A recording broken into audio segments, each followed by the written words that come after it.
ہے، اجمال بیان کرتا ہے، یہ وہ معلمین کتاب ہیں اور وارث قرآن ہیں کہ اس مقام پر آیات الہیہ کی تفصیل بیان کرتے ہیں اور دین و احکام و شریعت کے معنی اور مفاہیم بتاتے ہیں۔ یا یہ کہا جائے کہ اگر انسان کو حقائق دین سمجھنا ہے، آیات الہیہ کی حقیقت کو سمجھنا ہے تو راسخون فی العلم کے در دولت پر آ جائے۔ اگر حقیقت دین سمجھنا ہے تو جو وارث کتاب ہے، وارث قرآن ہے، جیسے جیسے ان سے تمسک رابطہ بڑھتا چلا جائے گا، دین کی حقیقت انسان کے سامنے آتی چلی جائے گی۔ ایک سلوات اللہم صلی علی محمد وآل محمد۔ یہ ایام اور یہ جو مرحلہ ہے وہ بہرحال پہلی منزل کے اوپر سرکار سید الشہداء حضرت امام حسین علیہ السلام اللہم صلی علی محمد وآل محمد کے قیام کے حوالے سے، آپ کی تحریک کے حوالے سے، چاہے وہ بعنوان معرفت ہو اور چاہے وہ بعنوان مصائب اور گریہ و بکا ہو، لیکن اگر انسان کو اصل دین سمجھنا ہے تو ضروری اور لازمی ہے کہ جو دین کے ذمہ داران ہیں ان کے ارشادات کی روشنی میں دین کو سمجھا جائے، درک کیا جائے۔ بس اس حوالے سے ایک مشہور و معروف قول امام کا میں نقل کر کے اور چند مطالب آپ کو پیش کر دوں گا۔ ایک سلوات بھیجیں۔ اللہم صلی علی محمد وآل محمد۔ آپ فرماتے ہیں الناس عبید الدنیا، مشہور و معروف قول سرکار سید الشہداء کہ یہ دنیا والے، یہ لوگ، یہ افراد کیسے ہیں؟ دنیا کے بندے ہیں، دنیا کی بندگی کرتے ہیں۔ وَالدِّينُ لَائِقٌ عَلَىٰ أَلْسِنَتِهِمْ، اور دین کی زندگی میں کہاں پایا جاتا ہے؟ دین ان کی زبانوں پر پایا جاتا ہے۔ ان کی بات چیت میں دین ہے، ان کی گفتگو میں دین ہے،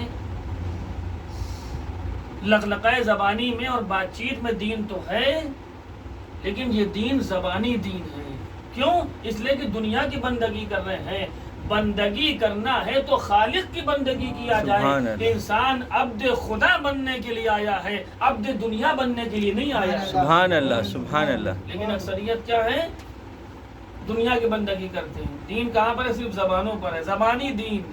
میں خود اپنی مثال دے رہا ہوں، بیٹھ گئے تو بس ہم ہی دیندار ہیں، ہم دیندار ہیں نعوذ باللہ، اور اگلے کے بارے میں کوئی حسن ظن نہیں ہے۔ یہ خود اس بات کی دلیل ہے کہ ہم نے دین کو حقیقتاً درک ہی نہیں کیا۔ جہاں دوسرے کے بارے میں بدگمانیاں پائی جاتی ہوں اس کا نام دین نہیں ہے۔ تو پھر ان افراد کی پہچان کیا ہے جن کے پاس زبانی دین ہے؟ آپ فرماتے ہیں فَإِذَا مَا دَرَّتْ مَعَائِشِهِمْ، یہ افراد وہ ہیں کہ اس وقت تک دین پر باقی رہتے ہیں، دین کا دامن اس وقت تک تھامتے ہیں، دین کی پیروی اس وقت تک کرتے ہیں جب تک ان کے فائدے انہیں ملتے رہتے ہیں۔